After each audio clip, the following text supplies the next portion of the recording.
Women use their sanitary pads to carry small quantity of drugs. जो बच्चे को lab babies होते हैं उनके डाइपर लगते हैं उनमें छुपा के हथियारों से अगर लड़ाई जीती जाती तो यूएस के पास बहुत सारे एडवांस वेपन्स भी हैं, लेकिन फिर वियतनाम में जो उनका हाल हुआ, अफगानिस्तान में हाल हुआ, और भारतीय सेना का जवान इन सब क्वालिटीज पे खरा उतरता है। Integrity, loyalty, duty, respect. Agniveer को लेके कि यार इतनी मेहनत करूंगा फिर 4 साल बाद फिर घर आना पड़ेगा। मैं ये कहूंगा कि रील देखने की बजाय थोड़ा इस पे आप रिसर्च करिए। अब एक लड़का 18 साल में भर्ती हुआ था, 22 साल में वो बाहर आ रहा है और उसकी जेब में 20 से 22-23 लाख रुपए हैं, तो प्रॉब्लम क्या है? Guess when it reaches the metro cities, how much will it cost? 1,000 to 3,000 rupees पर टेबलेट। कोविड में तो 3-5 हजार रुपए में बिके, because the people those who get addicted to इस तरह की ड्रग्स होते हैं। नार्को में मेनली वो क्या उधर क्या चलता रहता है? किस तरह के नार्को में देखो, नार्कोटिक्स में 2 तरह की ड्रग्स होती हैं। एक तो होती है सिंथेटिक ड्रग्स। आप कोई मेजर ऑपरेशन जो आपने किया वो?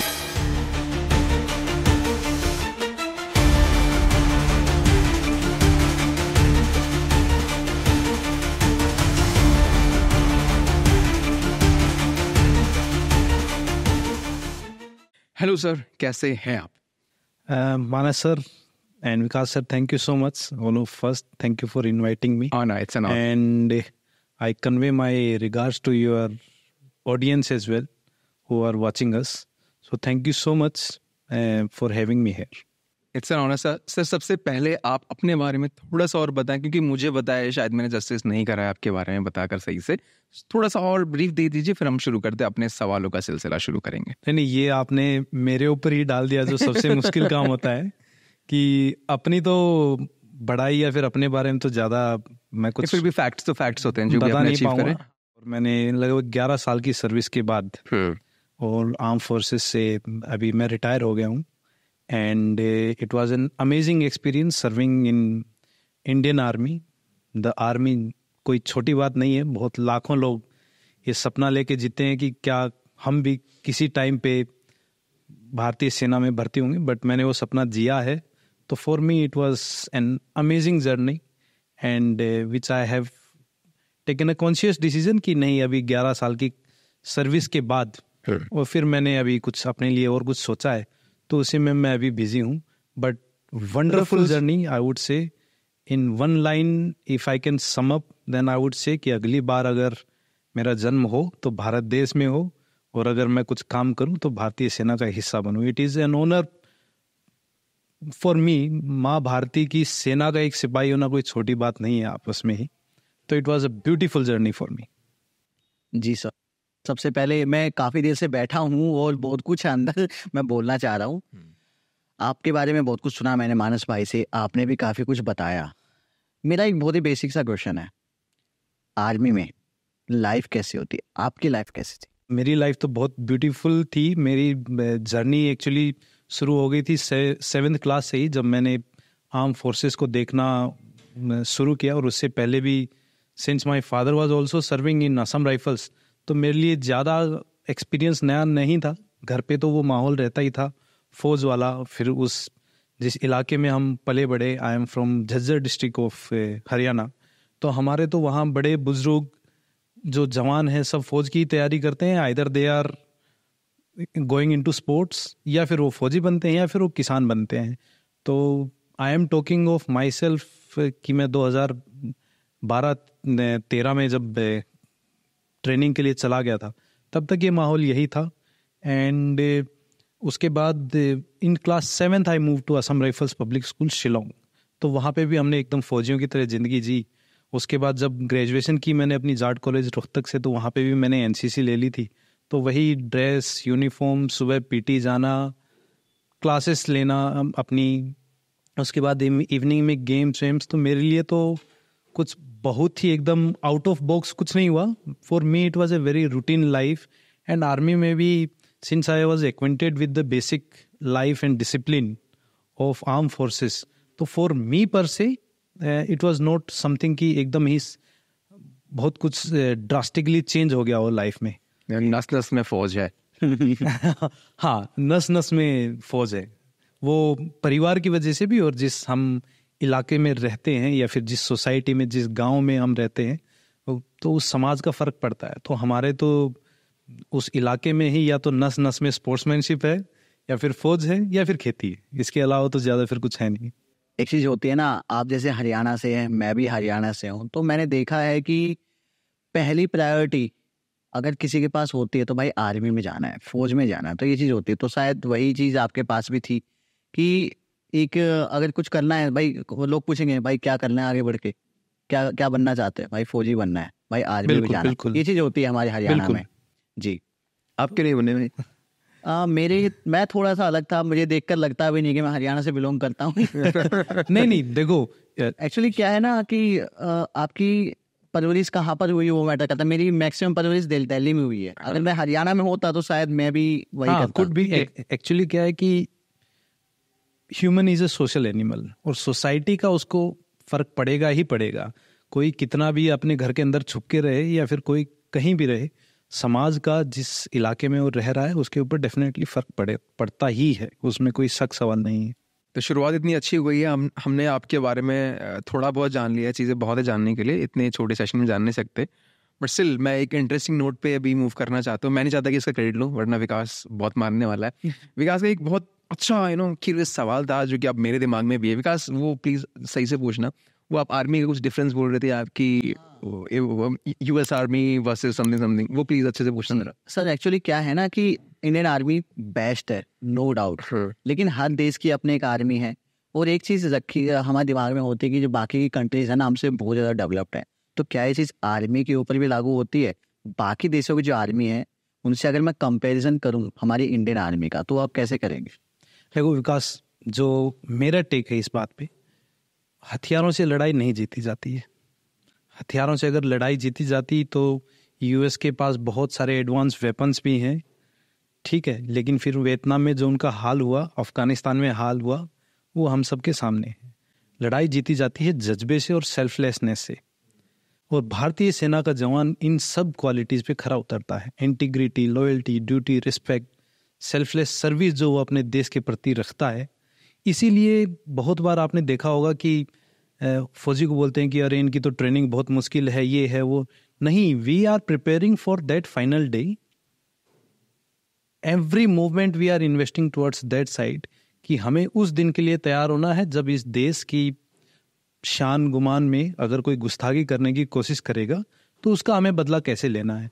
तो हम उस दिन के लिए तैयार होते हैं। तो उसमें हथियार डेफिनेटली जो आपके best of the weapons system जो अवेलेबल हैं कहीं दुनिया में भी, तो वो एडवांटेज होता है। लेकिन लड़ाई अकेले हथियार से तो नहीं जीती जाती। आप मुझे बेस्ट ऑफ द वेपन दे दो, लेकिन मैं पत्थर के पीछे छुप के बैठा रहूंगा जब तक गोलियां चलेंगे, तो उससे फ़ायदा क्या होगा।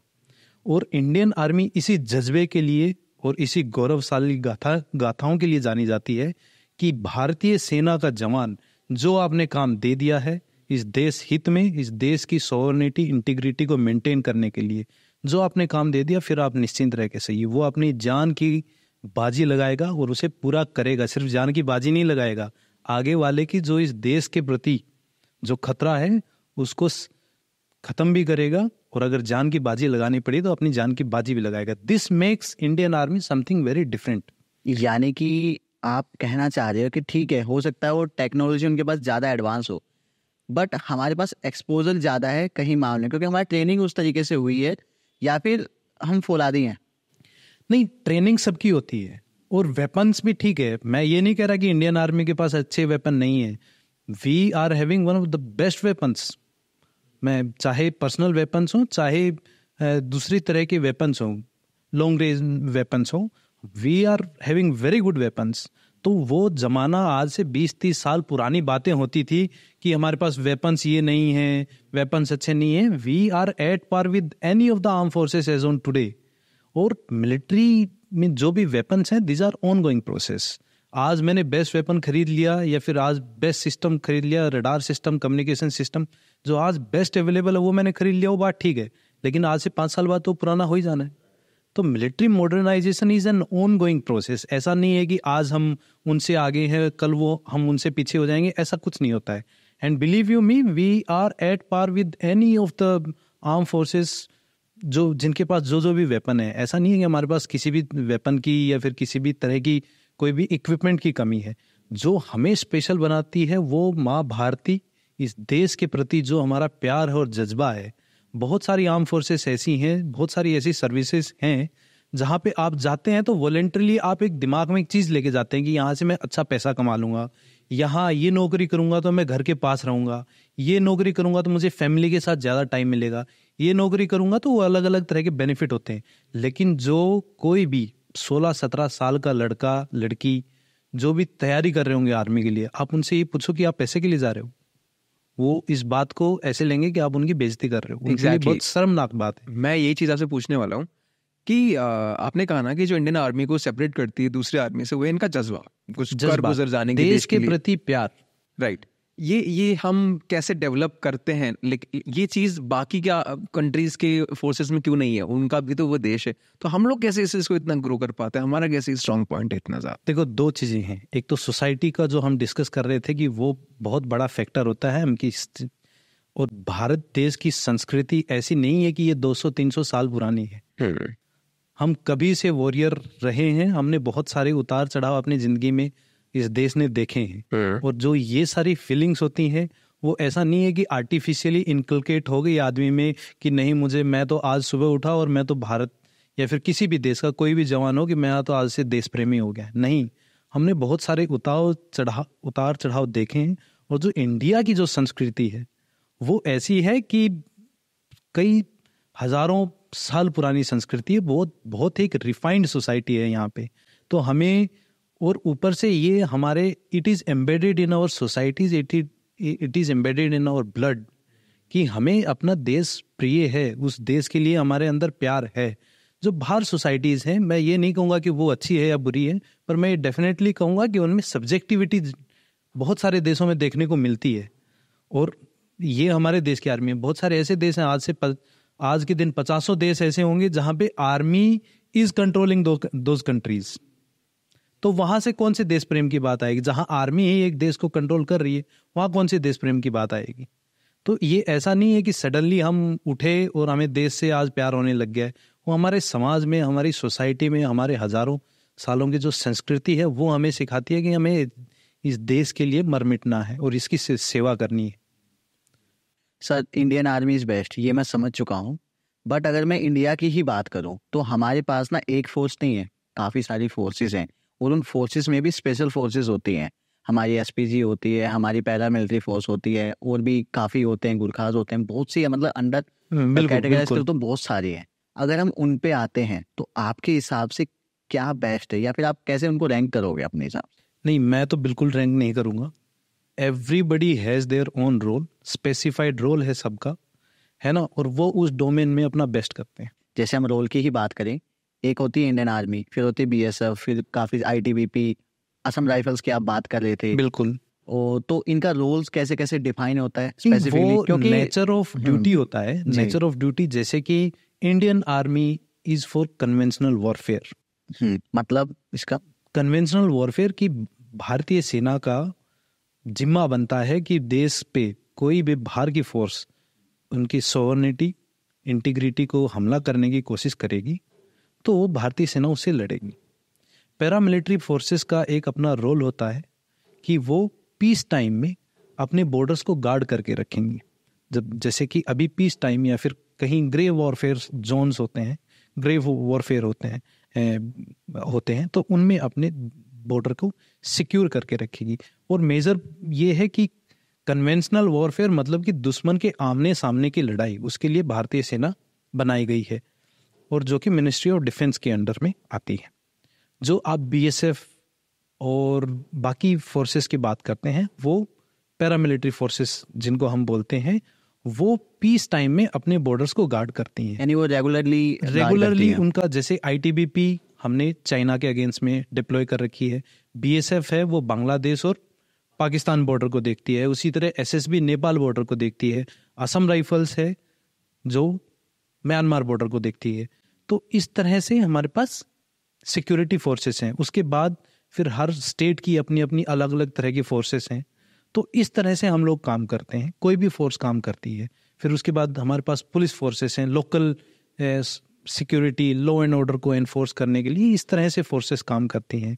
तो मोटा मोटी अगर हमें समझना है तो कन्वेंशनल वॉरफेयर जहाँ होगा वहाँ भारतीय सेना काम करेगी। इसके अलावा जो भी government of the day mandate देती है कि नहीं, आपको इंटरनल सिक्योरिटीज़ में भी थोड़ी एडमिनिस्ट्रेशन की या फिर देश की मदद करनी है, तो भारतीय सेना उसके लिए भी आगे रहती है। या फिर जो इंटरनल इंसर्जेंसी है या फिर टेररिज्म जहाँ फैलता है, उस तरह भी अगर आर्मी की इन्वॉल्वमेंट गवर्नमेंट करती है तो आर्मी को जो रोल दिया जाता है, जो काम दिया जाता है, वो अपना काम करती है।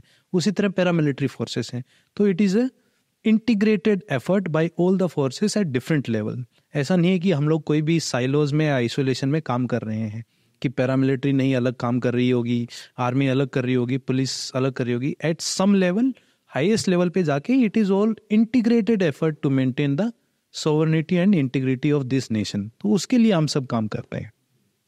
अभी जब हम तरह तरह के हमारे फोर्सेस के बारे में बात कर रहे हैं तो बहुत ज़्यादा चर्चा में अग्निवीर रहा है।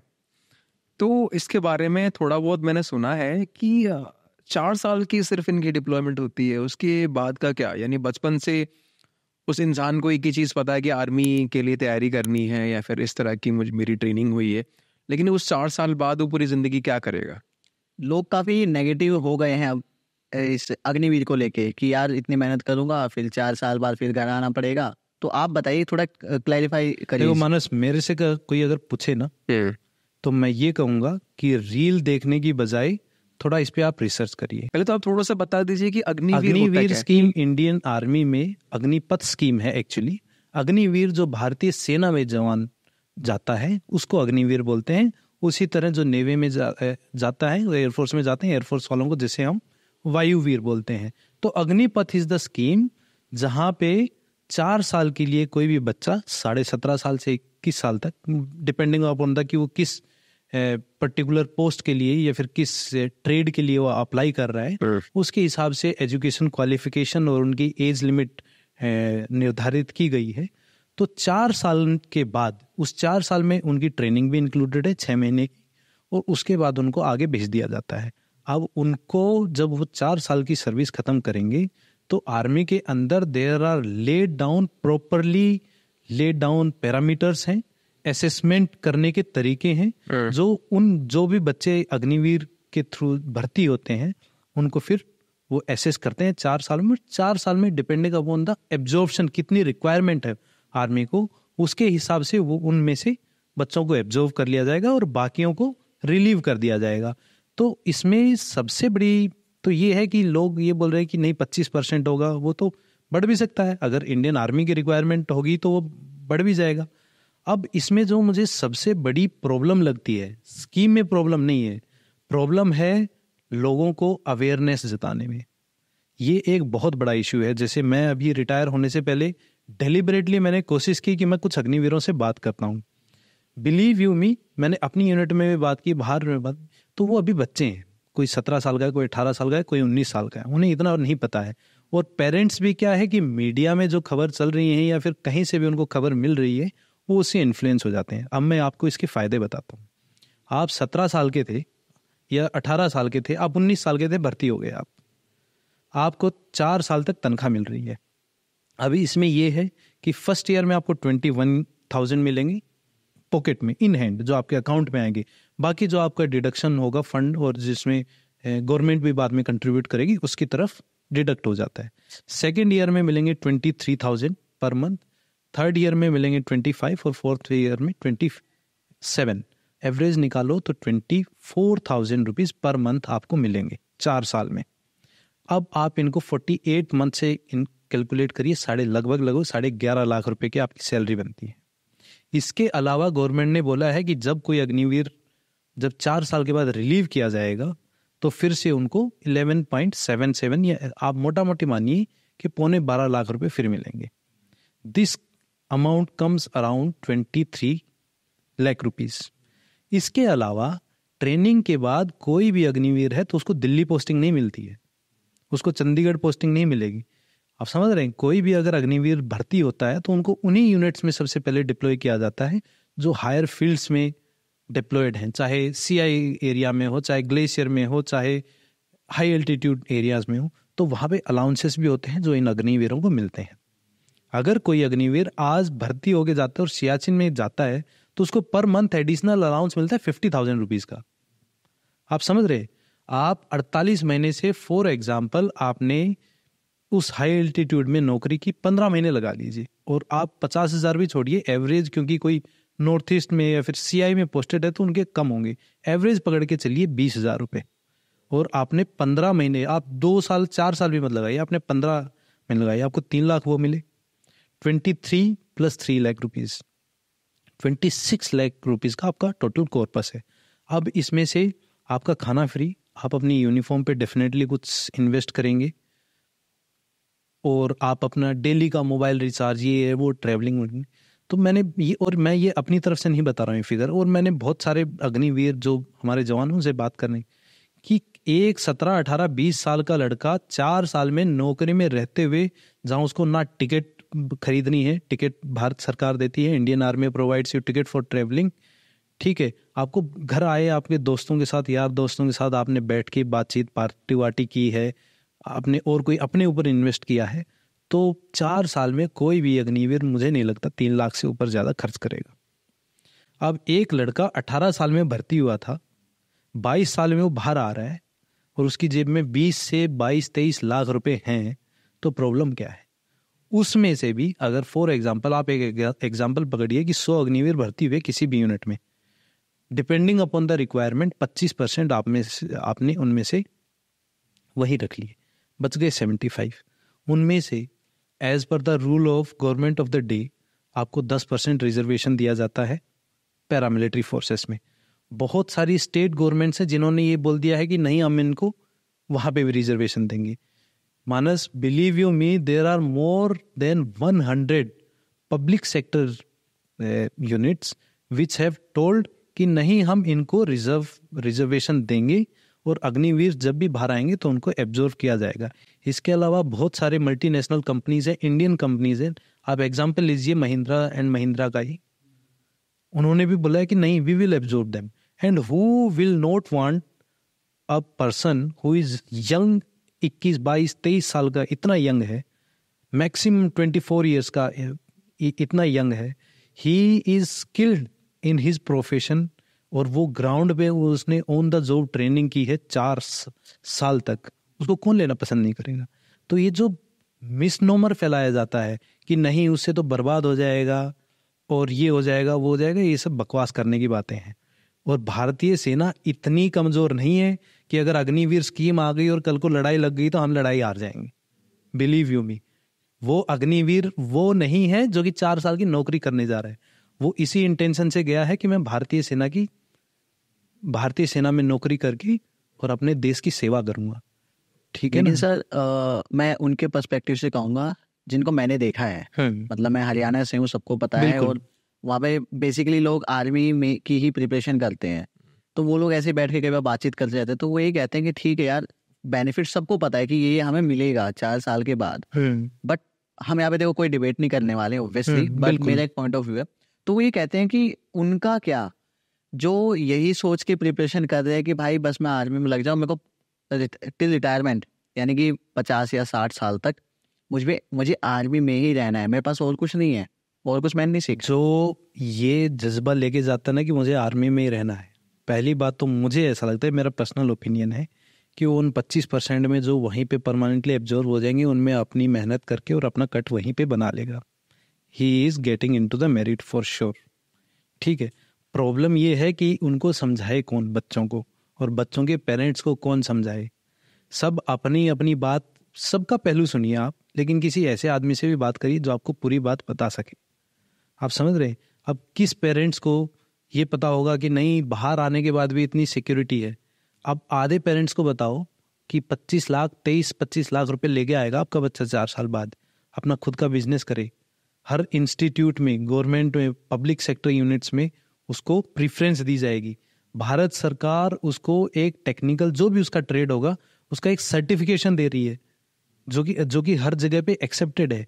तो और इसमें फिर प्रॉब्लम क्या है? एंड स्लोली, क्या आपको ये पता है कि 53% of the funds which are given to armed forces goes into pay and allowances, pay and pensions.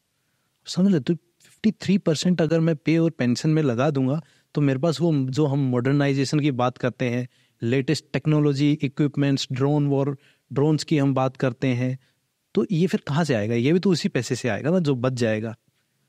तो लॉन्ग टर्म के लिए बहुत अच्छी स्कीम है, जो मेरा पर्सनली मानना है। हाँ, डेफिनेटली जब कोई भी चेंज होता है, तो चाहे पर्सनल लाइफ में चेंज हो, चाहे सोशल लाइफ में या प्रोफेशनल लाइफ में, आदमी उस चेंज को एक्सेप्ट करने में थोड़ा टाइम लेता है। आपने देखा होगा कि बहुत जगह ये बच्चे इकट्ठे हो गए, उन्होंने थोड़ा हुड़दंग किया कि ये गलत है और सही है, वो सारे अभी बच्चे कहाँ गए? अगर इतनी ही बड़ी प्रॉब्लम होती तो आप पॉलिटिकली मानिए, पॉलिटिकल कोई भी पार्टी होगी, उसने 2-4 दिन नारे लगाए, उसके बाद कहाँ गई? सबको पता है कि it can not be defended. Long term के लिए ये देश के लिए जरूरी है, जरूरी था। हाँ, कुछ इमोशनली, जो मान लो कि मेरा साथी है, कोई इमोशनली अटैच्ड है, which I am equally attached to my unit, my formation, my Indian army, जो हम सब के लिए है, तो वो इमोशनली कुछ भी कह सकते हो आप, but when you talk with facts and figures, तो इट इज़ एसेंशियल। और मैं बार बार बोल रहा हूँ कि अगर अब जैसे when Agniveer got into the units, तो I was present in the unit, मैंने उनसे बात की, मुझे तो उनमें 1% भी फर्क नहीं लगा। जो रेगुलर ट्रेनिंग करके आएगा, definitely it is my duty, my responsibility to train them more, train them harder, train them well as per their job profile, as per their trade. लेकिन ऐसा थोड़ी हो सकता है कि मैं नहीं, ये तो मैं तो बायस हो जाऊंगा कि ये तो रेगुलर ट्रेनिंग करके आया है और ये अग्निवीर, मुझे उनके साथ काम करना है। We were given instructions that nobody will call them Agniveers. जो रैंक प्रोफाइल एग्जिस्टिंग है इंडियन आर्मी में, आप उसी के हिसाब से बुलाएंगे। अगर कोई सिपाही, कोई यूनिट सिपाही बोलती है तो सिपाही बोलेगी। जैसे I am from core of engineers, तो हम सेपर बोलते हैं, सिपाही एंड इक्विवेलेंट को सेपर बोलते हैं, तो हम सेपर बोलेंगे, we will not call them Agniveers. ठीक है ना? तो I 100% totally support this thing, इसमें तो कोई शक ही नहीं।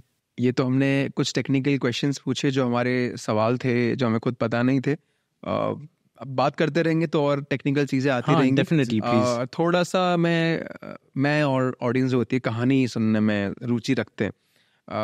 आप प्लीज़ थोड़ा सा बताइए कि आप स्पेशली म्यांमार वगैरह में जो बॉर्डर्स वगैरह की बात कर रहा हूँ, म्यांमार वगैरह क्या होता है, तो बॉर्डर्स जो होता है, आप वहाँ पे आप डिप्लॉयड थे और वहाँ पे जो आपके ऑपरेशंस रहे, थोड़ा सा उसके बारे में बताइए कि कैसा एक्सपीरियंस था, क्या आपके एग्जैक्ट रोल्स होते थे, and then we will get deep dive into that. तो my experience when I was posted in Manipur, I was on deputation to Assam rifles, तो I was very fortunate to have that kind of experience. I was posted in a township called more, which is एकदम border के ऊपर, India और Myanmar का जो border है एकदम उसके ऊपर है टाउनशिप वो। तो उसको हम मिनी इंडिया भी बोलते हैं। एक्चुअली मिनी इंडिया इसलिए बोलते हैं, उसके बहुत सारे रीज़न हैं कि वहाँ पे आपको हर ट्राइब, हर कम्युनिटी, हर एथनिसिटी के लोग मिलेंगे। मोरे एक ऐसा टाउन है मणिपुर का जहाँ आपको पंजाबी, मारवाड़ी, गुजराती, हरियाणवी और जितने भी हमारे सदर्न पार्ट ऑफ इंडिया के जितने भी स्टेट्स हैं और वहाँ के लोकल ट्राइबल्स, मैतीज, कुकी सब मिलेंगे। वो एक ऐसी टाउनशिप है। और क्योंकि वो बॉर्डर पे एकदम एडजेसेंट है, बॉर्डर पे एडजेसेंट क्या, बिल्कुल बॉर्डर के ऊपर पे ही है वो टाउनशिप, तो वहाँ की पिक्युलरिटीज़ बहुत हैं। फॉर एग्जांपल कि क्रॉस बॉर्डर, एकदम पोरस बॉर्डर है, खुला। जैसे हम एक गांव से दूसरे गांव में चले जाएं, वैसे ही लोग वहाँ पे भी आते जाते हैं। दो देयर आर गवर्नमेंट रूल्स, तो कुछ लॉ हैं वहाँ पे, बट वो लेटर एंड स्पिरिट में ऐसी जगहों पे एनफोर्स करना थोड़ा सा मुश्किल होता है, जहाँ पे एकदम पोरस बॉर्डर, एकदम खुले हुए बॉर्डर हैं। क्योंकि वो दूसरे देश से कनेक्टेड है एकदम, और एकदम खुले बॉर्डर हैं, तो वहाँ पे स्मगलिंग का, ट्रैफिकिंग का और इलीगल एक्टिविटीज़ का, maybe to and fro of non state actors, valley based insurgent groups और दूसरे किसी भी एथनिक ट्राइब के इंसर्जेंट ग्रुप्स का मूवमेंट, नारकोटिक्स का मूवमेंट बहुत ज़्यादा होता है वहाँ पे। और स्टेक्स उस टाउनशिप में बहुत ज़्यादा है वहाँ पे। There almost at any point of time when I was posted, तो देयर वर अराउंड 35,000 रेसिडेंट्स। और वो फिर अलग अलग कम्युनिटी से हैं, तो आपस में उनकी भी, दो it was a very very peaceful and matured township, लेकिन उसकी भी फिर अलग अलग पिक्युलरिटीज़ हैं, अपनी अपनी चैलेंजेस हैं। तो इसीलिए वो टाउनशिप इसलिए स्पेशल हो जाती है कि एक तो वो, जैसे इंडियन गवर्नमेंट की पॉलिसी है एक्ट ईस्ट पॉलिसी में, तो हम जब बोलते हैं कि north east is gateway to act east policy, तो वो गेटवे का जो मेन दरवाज़ा है ना, वो मोरे टाउनशिप है। आप समझ रहे हैं? तो जो भी होना है, जैसे इंडिया म्यांमार थाईलैंड हाईवे जो बनना है वो वहीं से बनेगा। आप कालादान मल्टी मॉडल प्रोजेक्ट चाहे वो नीचे बन रहा हो, साउथ ऑफ म्यांमार में बन रहा हो, लेकिन वहाँ से उस एरिया की इम्पोर्टेंस स्ट्रेटेजिकली बहुत ज़्यादा इम्पोर्टेंट है, और वही इसीलिए उसको एकदम यूनिक सा बनाती है, उस टाउनशिप को थोड़ा एकदम यूनिक ऑपरेटिंग एरिया बनाती है, because you are dealing with insurgency, you are dealing with cross border smuggling, you are dealing with narcotics, you are dealing with certain kind of human trafficking also, you are taking care of law and order of that township because of various ethnicities residing in that specific place. So it was a beautiful experience which I had, and very very learning kind of experience कि किस तरह से किस situation को कैसे deal किया जाए। तो I was very fortunate to be there. Sir as you told me कि आपके पास एक्सपीरियंस है रिगार्डिंग नार्कोटिक्स, स्मगलिंग, ट्रैफिकिंग, इनसे रिलेटेड, तो मैं चाहूँगा करते नहीं है इन सब चीज़ों को होने से बचाते हैं। हाँ नहीं, मैंने नहीं किया है। होने से आप बचाते हो। हाँ, हम बचाते हैं, वो हमारा मैंडेट है। एंटी और लगाते हैं। हम ये समझ आ गया कि ये मोडस ऑपरेंडी और ये मॉड्यूल कैसे काम करता है। बिल्कुल। तो एक चीज होती है, देखो हमने मूवीज में देखा है ये सब कि ऐसा होता है, कैसे कैसे होता है। तो मूवीज में क्या होता है ना कि कहीं से उन्हें एक टिप मिलती है, बिल्कुल, कुछ इन्फॉर्मेशन मिलती है कि भाई वहां पर कुछ हो रहा है या फिर होने वाला है। बिल्कुल। फिर एक टीम को फ्रेम किया जाता है, टीम फ्रेम होती है, सारी प्लानिंग्स होती है, फिर जाके वो जैसे लोकल भाषा में कहते हैं ना कि रेड मारते हैं या ऐसा कुछ होता है। आप हमें बताइए कि एग्जैक्टली कैसे चलता है ये सब। नहीं, इसमें देखो हम इसको दो हिस्सों में तोड़ते हैं। एक तो एक्चुअल ऑपरेशन करना, और ऑपरेशन हमेशा इंटेलिजेंस बेस्ड होता है, या फिर आपके पास जब खबर होगी कि यहाँ पे चाहे जंगल हो, चाहे शहर हो, चाहे गांव हो, बस्ती हो, कि यहाँ पे ऐसी ऐसी चीज़ें हो रही हैं, तो आपको या तो खबर मिलेगी, वो या तो आपने खुद सोर्सेस बनाए हैं, या फिर आपको कोई there are different ways and means of getting that information. आपके हिसाब से जो आपके जो मिशंस थे उनमें कैसा था? हम तो आई वुड से कि intelligence agencies operate in this kind of areas, और हर तरह की इंटेलिजेंस एजेंसी ऑपरेट करती है। तो when I was posted in Assam rifle, तो असम राइफल की खुद की भी असम राइफल इंटेलिजेंस यूनिट्स होती हैं, और इसके अलावा अनसेड मैंडेट होता है, जो भी वहाँ पे यंग कंपनी कमांडर होता है कि वो लोगों से बातचीत करे, लोगों को इन्फ्लुएंस करे, लोगों के अंदर ट्रस्ट बिल्ड करे कि भाई कोई भी ऐसी इलीगल एक्टिविटी होती है तो आपने मुझे फ़ोन करना है और ये नंबर है। तो उसको हम बोलते हैं कि हाउ वी डेवलप सोर्सेस, इनको हम सोर्स बोलते हैं।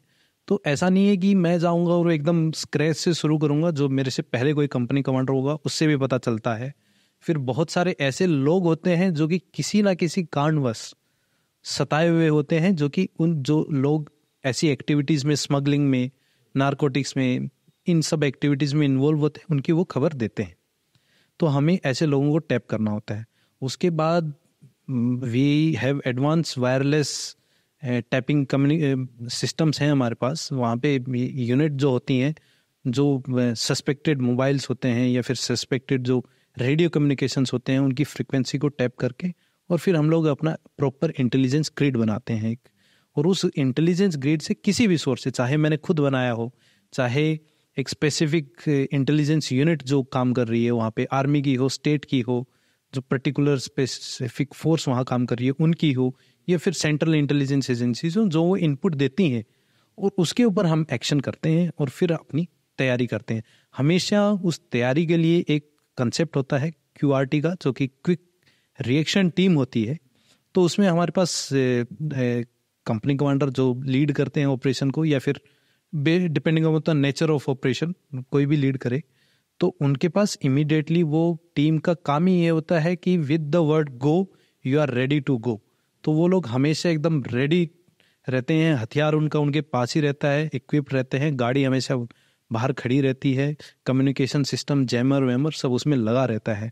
तो the moment you are said कि go, within 2 minutes you are ready to go and launch the operation. उससे पहले अगर इंटेलिजेंस मिली है, प्लानिंग करनी है, कैसे प्लानिंग करनी है, कौन कहाँ से जाएगा, कैसे कोर्डन लगाना है, कितने लोगों की रिक्वायरमेंट पड़ेगी, जिस एरिया में हम जा रहे हैं वो कितना सेंसिटिव है, आर्म फोर्सेस को लेके, ये सब हम लोगों को पहले से ही एक्सपीरियंस भी हो जाता है और पहले हम कैलिब्रेट भी करके चलते हैं कि अगर मैं यहाँ इस घर में या फिर इस हाइड आउट में या इस लोकेशन में अगर मैं जा रहा हूँ तो मुझे कितनी टीम्स की कितनी स्ट्रेंथ की ज़रूरत पड़ेगी, किस तरह का वेपन रिक्वायरमेंट है। तो वो टाइम के साथ हम लोग सीख भी जाते हैं। ऐसे नहीं होता कि खबर आई और आज ही मैं बैरल रॉकेट लॉन्चर भी निकाल लूँगा, UBGL भी निकालूंगा, ऐसे नहीं होता। वो टाइम के साथ हम सीख जाते हैं कि ये मेरा एरिया ऑफ ऑपरेशंस है, तो यहाँ पे ऐसी ऐसी इंसिडेंट्स और ऐसी ऐसी एक्टिविटी होती हैं, तो इनको टैकल करने के लिए या फिर इनके जब भी मुझे इन्फॉर्मेशन आती है तो उसमें ऑपरेट करने के लिए मुझे किस किस इक्विपमेंट की, किस तरह की इक्विपमेंट की,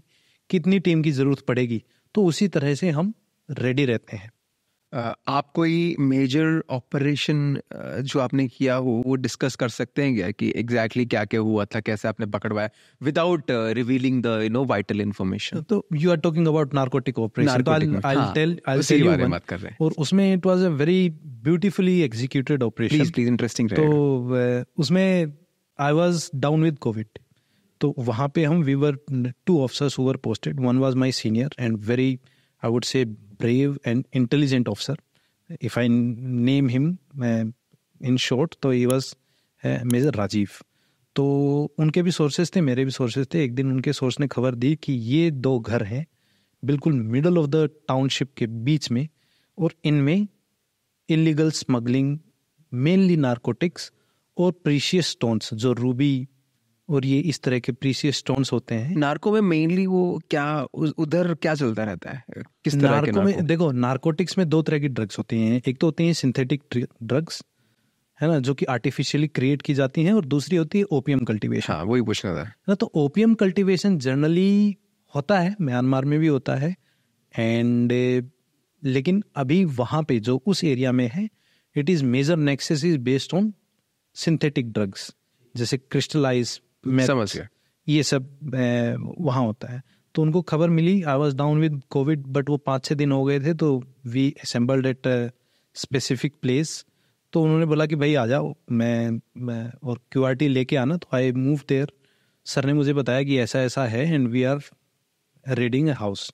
तो जब भी हम ऐसी सेंसिटिव जगह पे जाते हैं तो we take the police rep या फिर पुलिस का कोई भी रिप्रेजेंटेटिव, एक मेल और एक फीमेल एक साथ लेके जाते हैं। अच्छा, जो लोकल पुलिस होती है, हाँ, लोकल पुलिस होती है। वो ऑपरेशंस में उनका बहुत मेजर रोल है।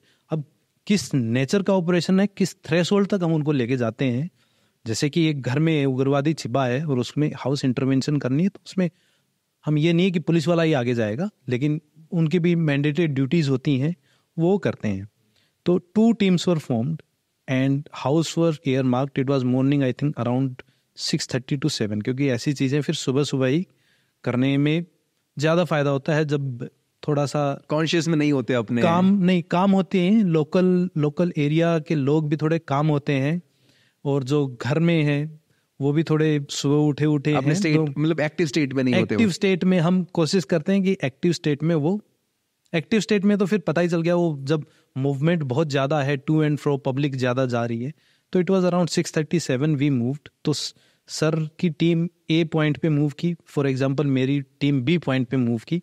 तो I always preferred to have 1 rifle women with my team, और परमानेंटली मेरी QRT में 2 राइफल वीमेन रहती थी। कोई rifle women in the sense कि असम राइफल में, since I was deputed on deputation there, तो वहाँ पे women are also recruited in ranks. तो हम उनको राइफल मैन, जो मेल जवान है, और विमेन है, उनको राइफल विमेन बोलते हैं, because they are very essential in these kind of operations. कोई रीजन है कि आपने विमेन ही रखा था या फिर just needed a rifle person? There are many situations जहां पे आपको ऐसी सिचुएशन आएगी कि आपका कन्फ्रंटेशन हो गया और उसमें विमेन ज्यादा है। ओके, तो लॉ एंड ऑर्डर सिचुएशन, इस तरह से उन सब से बचने के लिए rifle women are always preferred and they did a very fabulous job. क्योंकि वो मेल्स को भी डील कर सकते हैं। नहीं, मेल के लिए तो हम हैं ही। Okay, right. अगर फीमेल को मान लो कि कोई right. फ्रिस्किंग करनी है, आपने किसी को रोकना है, कोई लेडी भाग रही है, आपकी तरफ भाग रही है या फिर आपसे छुप के भाग रही है, है ना, तो उसको एनसर्कल तो मैं कर लूंगा। पर जो हमारे पास राइफल वीमेन थी और राइफल मैन भी थे, राइफल मैन तो टीम में थे ही मेरे में, समझ गए। राइफल विमेन को भी मैं साथ हमेशा रखता था टीम में, बिल्कुल। और उसके अलावा पुलिस का भी 2 रैप थे। तो talking about my operation only now from here on, तो we knocked at that door, उन्होंने खोला नहीं, खोल दिया तो वो फिर पुलिस आर्म फोर्सेस को देख के एकदम घबरा गई, बोला सर आप ऐसे कैसे घुस गए, ये है वो है, आप ऐसे कैसे कर सकते हैं, हम तो एकदम शरीफ लोग हैं, ऐसे वैसे।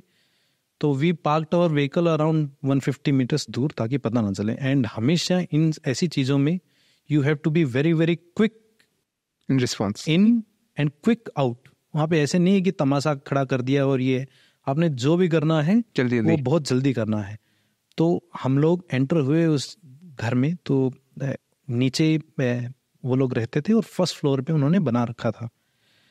एंड इट वाज सस्पेक्टेड ये इस घर में बहुत सारे ड्रग्स हैं, बहुत ज़्यादा ड्रग्स हैं और लाइकली वेपन भी है, लेकिन किस कोने में है वो नहीं पता।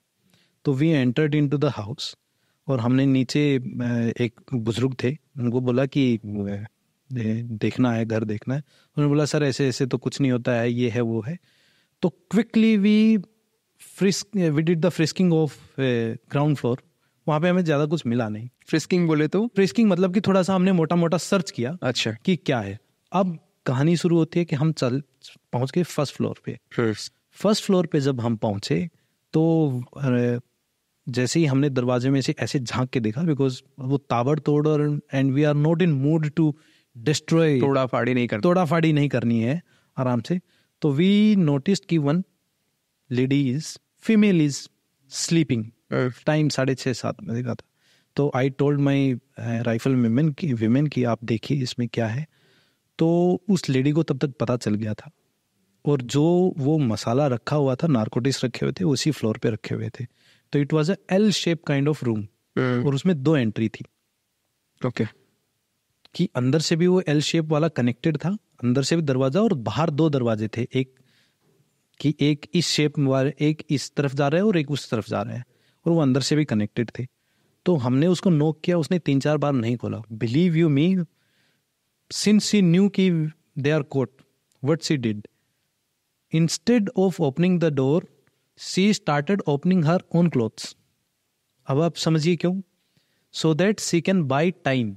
और जो वो उस एल शेप के आधे रूम में जो ड्रग्स रखे थे और जो वहां पे एक बंदा और भी सो रहा था, वो भाग जाए वो ड्रग्स को लेके भाग जाए। आई टोल्ड राइफल विमेन कि आप इस पे मारिए धक्का। हमने भी मारा धक्का। जैसे ही दरवाजा खुला तो the police constable and rifle women they entered inside और उन्होंने कवर किया। इतने ही देर में मेरे साइड में मेरी जो क्यूआरटी का एक दूसरा राइफलमैन था, उन्होंने बोला कि साहब इधर भी दरवाजा है, जो आप खोल रहे हो वो तो है ही दरवाजा, इसकी एंट्री इधर से भी है, which is opening into other half of that L shape room. तो जब हमने वो खोला तो उसमें से उसने नोटिस किया कि साहब यहाँ बंदा है अंदर और रेडी है भागने के लिए। तो perforce we have to make a forceful entry into that house. तो मैंने बोला कि रण सिंह धक्का मारना पड़ेगा भाई। तो हमने लात मारी दरवाजे पे बहुत तेज, वो पहली बार में नहीं खुला, दूसरी बार में नहीं खुला, तीसरी बार बहुत तेज लात मारी तो literally that guy was fleeing. तो जो हमारी राइफल विमेन थी और पुलिस वाली थी, उन्होंने इस लेडी को संभाला। इसलिए लेडी जरूरी होती है। Had I not been with my rifle women and the lady police constable, तो ये सिचुएशन में मैं तो क्या करता। हाँ, आपको स्टेप बैक करना पड़ता थोड़ा सा, या तो मुझे स्टेप बैक नहीं करना पड़ता तो वो भाग जाता। And I am mandated to maintain law and order and integrity everything during the operation as well. तो rifle women they took care of that lady and we that guy, मतलब कि he literally jumped from that roof to other house. और हमने फिर उसको first floor से ही सीधे jump मार के पकड़ा। पहले my buddy was there, he jumped over him and I jumped first floor से नीचे, फर्स्ट फ्लोर से ही सीधा। और उसी में फिर then we started searching that house. उस घर से हमें we recovered narcotics worth 170 crore. 170 crore 170 crore. आप समझ रहे हैं क्या रेट चल रहा है किलो का? तो और ये 170 करोड़ तब है जब हम रेट्स या फिर जो भी असेसमेंट ऑफ रेट होती है वो बहुत हम लोअर लेवल पे लगाते हैं। समझ गया, आप समझ रहे हैं? जो होती ज्यादा की दिखाया कम जाता है। दिखाया कम इन द सेंस कि कुछ रेट्स होते हैं, जैसे कि नारकोटिक्स जहाँ पे मतलब रेट्स का रेंज होता है, वो अपने साइड से मैक्सिमम मान के नहीं चल रहे हैं, कम से कम हम मैक्सिमम हमारे पास, क्योंकि वो रेंज या फिर रेंज कार्ड तो है नहीं हमारे पास। और क्योंकि if I tell you another thing about these rates, तो जहाँ ये प्रोड्यूस होती हैं नार्कोटिक सब्सटेंस या फिर सिंथेटिक ड्रग्स, तो वहाँ पे एक there is one tablet called WY, उसमें लिखा था वर्ल्ड इज यूअर्स। तो it is mix of meth plus caffeine. तो वो क्या करती है कि वो ड्रग्स आपने ले ली तो आपको नींद आएगी नहीं, 24 घंटे 48 घंटे 72 घंटे तक आप ऐसे सोएंगे नहीं, आप ऐसे जगह जगह घूमते रहते हैं, ठीक है। तो वहाँ पे वो जो प्रोड्यूस होती है, तो वो गोल्डन ट्रायंगल वाली तो कहानी अलग है कि वहाँ से सप्लाई होती है यहाँ पे।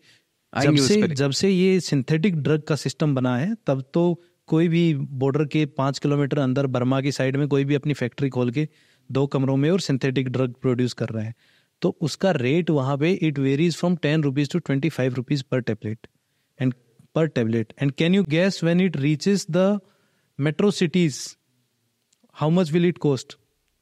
500, 1000 to 3000 रुपीज पर टेबलेट 10-15 रुपए की। और यहाँ पहुँचते पहुँचते, और वो कोविड में तो 3-5 हज़ार रुपए में बिके, because the people those who get addicted to इस तरह की ड्रग्स, तो फिर उनके लिए तो ये कंट्री के अंदर ही चीजें वो बन रही है, सोर्स कहाँ से, या फिर कई बार बॉर्डर से बाहर भी आ रही हैं चीजें?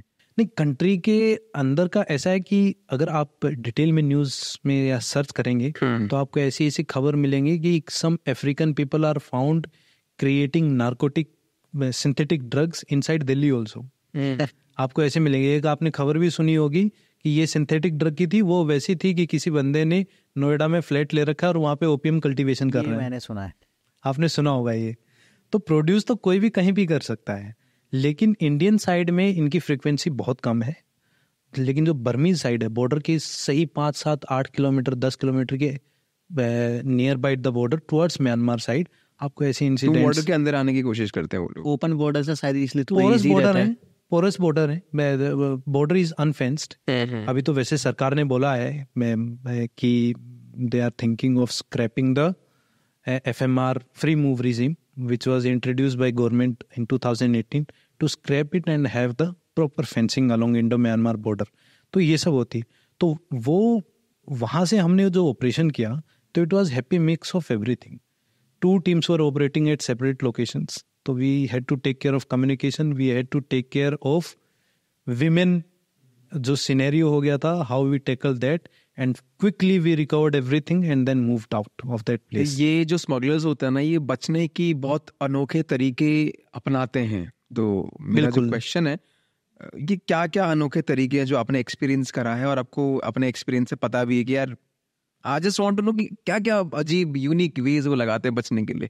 इसी में एक चीज और ऐड करना चाहूंगा, मुझे ऐसा लगता है कि किसी नॉर्मल सिटीजन से ज्यादा ये बहुत ज्यादा ट्रेंड होते हैं फिजिकली मेंटली तरीके से। जैसे आपने बताया फर्स्ट फ्लोर से कूद के सीधा। ट्रेंड तो वो इसलिए होते हैं कि या तो ऐसा आदमी खुद ड्रग्स लेता है, ड्रग्स लेने के बाद उसकी जो कॉन्शियसनेस है और जो खुद के सेंसेस है वो तो आदमी भूल जाता है, ठीक है। दूसरा, जो जिस तरह से हमने उस ऑपरेशन को अंजाम दिया, वो एक लोकेशन थी, you can consider it as a base, कि वहां से बाकी सप्लाई होता है, रेडिएट होता है वहां पे।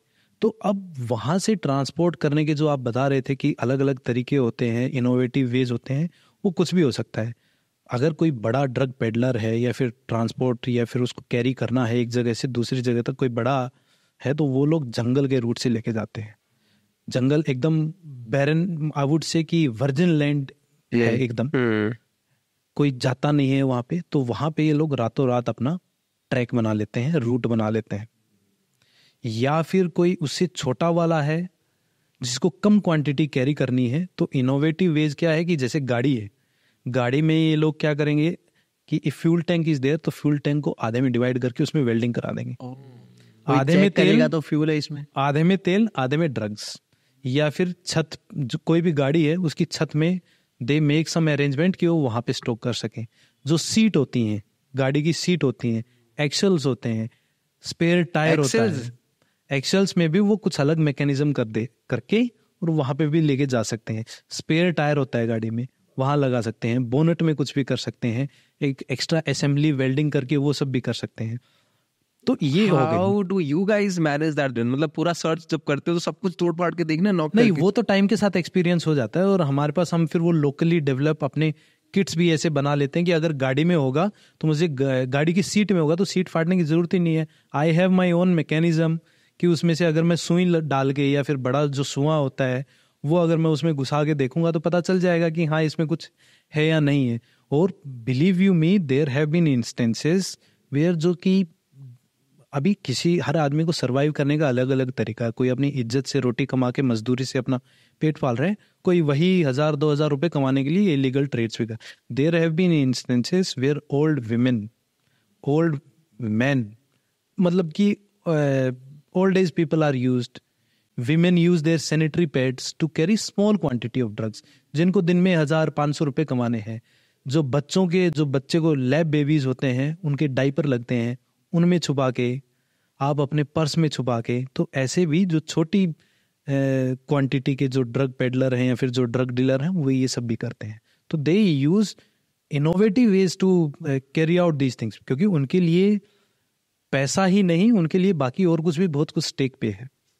एक तो it is a easy earn money and that money is in bulk, तो एक तो वो है, ठीक है। उसके बाद फिर डर ये भी है कि अगर आर्म फोर्सेस ने पकड़ लिया तो फिर तो प्रॉब्लम हो जाएगी।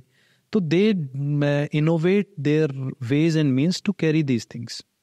दूसरा क्या है कि आप लोगों को एक एक्सपीरियंस हो जाता है, ऊपर से आपने बताया कि आप ना कुछ टूल्स ऐसे डेवलप कर लेते हो बाय द टाइम ताकि आप क्रैक कर पाओ, इजी रहे।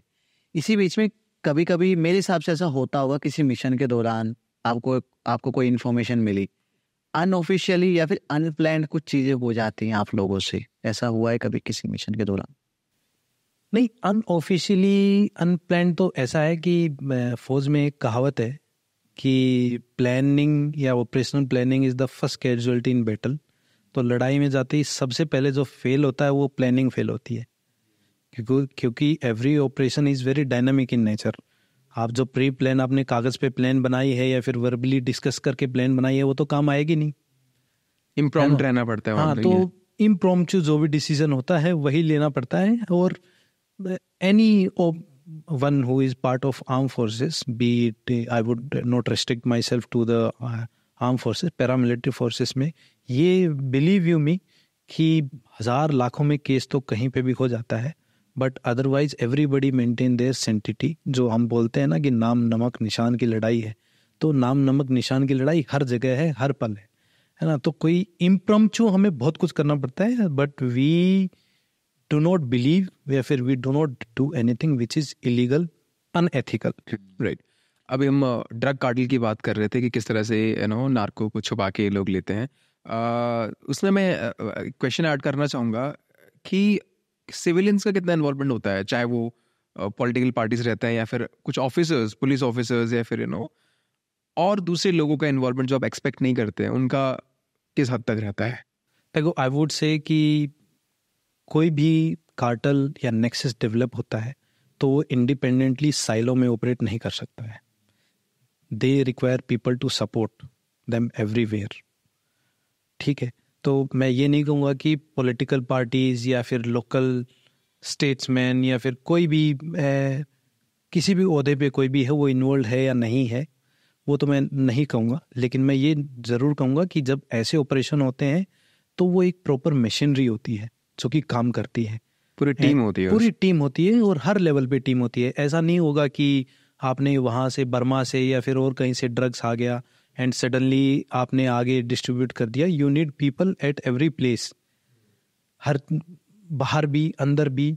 और जो आप बोल रहे हैं कि लोकल पब्लिक सपोर्ट करती है या नहीं करती है, तो मैं ये कहूँगा कि अगर सपोर्ट नहीं करती है तो वो जो कर रहे हैं उनको रोकती भी नहीं है। बिकॉज आर्म फोर्सेस आप एक किसी सपोर्ट के बराबर ही हो गया वो, सपोर्ट के बराबर, चाहे आप उनकी मजबूरी लगा सकते हैं क्योंकि आप तो निकल जाएंगे वहाँ से।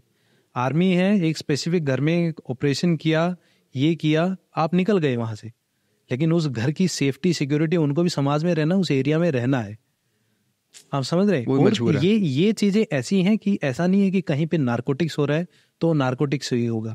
नारकोटिक्स, ह्यूमन ट्रैफिकिंग, बाकी और तरह के weapon smuggling, insurgency, all these kind of things exist in cohesion.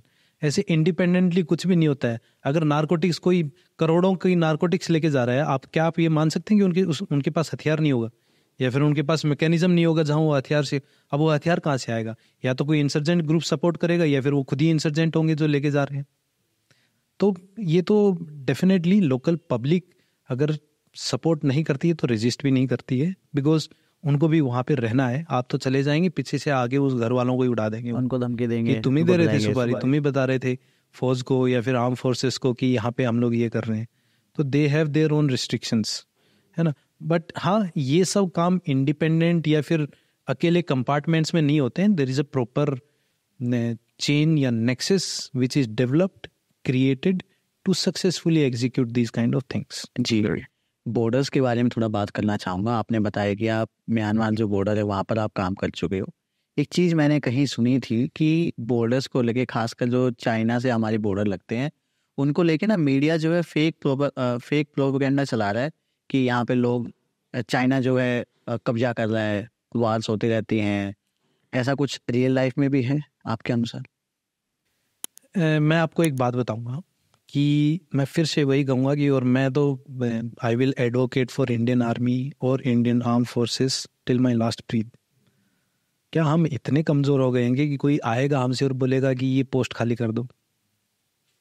यानी कि जो मीडिया में चल रहा है, फिर ये सब there can be chances of intrusion of unoccupied areas. ऐसा तो नहीं है कि बॉर्डर पे हर चीज़ 100% हर कदम पे आदमी खड़ा है।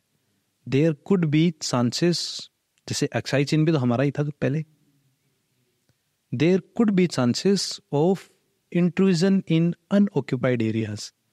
लेकिन जो अनऑक्यूपाइड या फिर जो ऑक्यूपाइड है या फिर अंडर सर्विलेंस एरियाज हैं, वहां पे ये कह देना कि वो तो इतने अंदर आ गए और ये ऐसे कर लिया उन्होंने, ये ऑक्यूपाई कर लिया, ये थोड़ा सा इतना आसान नहीं होता है। We are living in, I would say कि 21st century and everybody has access to everything. ठीक है, तो सडनली ये कह देना कि नहीं, चाइना ने तो हमारा इतने किलोमीटरों का एरिया कैप्चर कर लिया, ऐसे कैसे कर लिया? And we are a country who is graduating towards, I would say कि to be a developed state. As on today, we have our own say.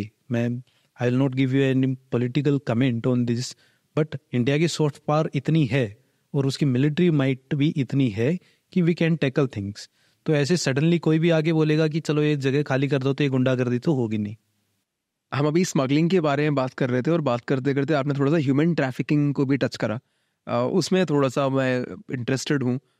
हमारे देश में किस हद तक हो रहा है और ये मेनली किधर किधर हो रहा है या फिर कहाँ से कहाँ ले जाने की कोशिश कर रहे हैं? देखो, ह्यूमन ट्रैफिकिंग के ये this kind of dark businesses exist everywhere. आप दिल्ली की रिपोर्ट पढ़ के सुनिए कि एक साल में कितने बच्चे गायब हो गए होंगे, वो बच्चे गए कहाँ पे, ये बात है। सवाल तो ये कि उनका एग्जैक्टली क्या होता है उन बच्चों का। अब होने को बहुत कुछ हो सकता है, सबका अलग अलग मोडस ऑपरेंडी है, सबका अपना अपना एजेंडा है। कोई भीख मंगवाता है, कोई दूसरे कंट्रीज में कुछ करता है। हम देखते हैं बच्चों को, आप भी देखते होंगे, मीडिया में इतने रिपोर्ट हम भी पढ़ते हैं। जो ह्यूमन ट्रैफिकिंग जो इंडिया से है, जैसे आपने भी बहुत सारी बीच में कोविड के टाइम पे ये बहुत खबरें आती थी कि गल्फ कंट्रीज में बहुत सारे there are women, there are people जिनके पासपोर्ट ले लिए लोगों ने, वहाँ पे जो वहाँ के रईस लोग थे जिनके घर वो काम करते थे, उनसे भेड़ बकरियां चरवाई जा रही है। एक महीनों तक वो अकेले पड़े हुए हैं।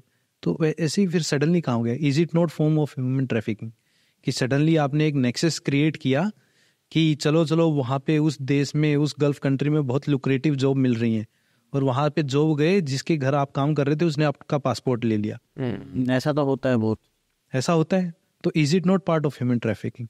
बाकी ह्यूमन ट्रैफिकिंग अलग अलग ऑब्जेक्टिव से, एजेंडा से होती है। बहुत सारी जगहों पे अभी भी स्लेवरी या फिर सेक्स रैकेट्स या फिर मेडिकल में ऑर्गन वाली ये सब भी केसेस आते हैं। जो मैंने खुद देखा है वो मैं डिस्कस करता हूँ आपके सामने कि and it is not once, there were 3 instances where when I was deployed in Manipur, तो I received a call from embassy of Nepal in India. तो नेपाली एम्बेसी जो इंडिया में है उनका मेरे पास एक बार कॉल भी आया था, बिकॉज और ऐसा नहीं कि सडनली कॉल आ गया, तो ऐसी कुछ इनपुट्स आ रही थी। तो नेपाल के लोग, नेपाल से, और in every instance I would say कि total in one go there were 6, एक बार में 3 और एक बार में 3, तो टोटल 12 पीपल वर कोट। तो वहाँ पे क्या है कि म्यांमार बॉर्डर के ऊपर एक पोस्ट है वहाँ पे, तो उसको बोलते हैं ICP, that is integrated check post. तो इंटीग्रेटेड चेक पोस्ट में जब कोई भी इंडिया से बर्मा में आदमी जाता है तो ऑफिशियली जाएगा तो उसको इंटीग्रेटेड चेक पोस्ट से जाना पड़ता है। जो पोरस बॉर्डर है वहाँ से तो कौन कितनी बार आ जा रहा है वो अलग चीज़ है। जो एक्चुअली ऑफिशियली जाता है तो उसको इंडिया की साइड में इंटीग्रेटेड चेक पोस्ट बनी हुई है, वहाँ से उसको कस्टम और इमिग्रेशन क्लियरेंस लेके और तब जाना पड़ता है। तो एट 3 इंस्टेंसेस एक बार में 6 आए, जिनमें से 5 लेडी थी और एक जेंट्स था, एंड हर तीनों बार ही वो नेपाली ओरिजिन के लोग थे। तो मैंने उनसे पूछा कि आप कहाँ आए, तो बोला कि हम तो यहाँ घूमने आए थे और अभी बर्मा घूमने जा रहे हैं।